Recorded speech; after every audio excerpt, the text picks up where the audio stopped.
नाशिकमधील इगतपुरीमध्ये रात्रीपासून मुसळधार पाऊस सुरू आहे आणि त्यामुळे जनजीवन अक्षरशः विस्कळीत झालंय। सतत पडणाऱ्या पावसामुळे दारणा नदीवरील भावली धरणाकडे जाणारा रस्ता पाण्याखाली गेलाय। त्यामुळे वाहतूक पूर्णपणे बंद झाली आहे। प्रशासनाने नागरिकांना खबरदारी घेण्याचं आवाहन केलेलं आहे।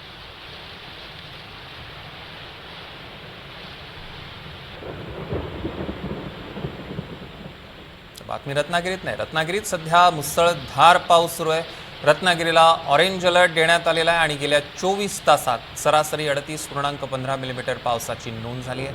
1 जून पासून आतापर्यंत जिल्ह्यात सरासरी 47.62% पावसाची नोंद झाली आहे।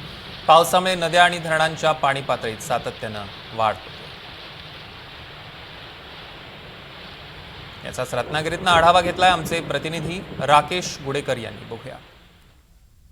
रत्नागिरी जिल्ह्याला आजही पावसाचा ऑरेंज अलर्ट हवामान खात्याकडून देण्यात आलेला आहे।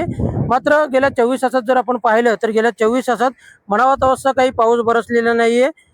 संपूर्ण रत्नागिरी जिल्ह्यात गेल्या 24 तासात सरासरी 38.15 मिलीमीटर पावसाची नोंद झालेली आहे। त्यातही सर्वाधिक पाऊस हा खेड आणि संगमेश्वर या 2 तालुक्यांमध्ये पडलेला आहे। या 2 तालुक्यांमध्ये 60 मिलीमीटर पेक्षा पावसाची नोंद झालेली आहे। संगमेश्वरमध्ये 66.58 तर खेडमध्ये 63 मिलीमीटर पावसाची नोंद जी आहे ती झालेली आहे। तर इतर तालुक्यांमध्ये देखील जवळपास 40 मिलीमीटर पेक्षाही कमी पावसाची नोंद जी आहे ती झालेली आहे। पुढचे काही दिवस पाऊस संपूर्ण रत्नागिरी जिल्ह्यात चांगला बरसेल अशी शक्यता देखील हवामान खात्याकडून वर्तवण्यात आलेली आहे।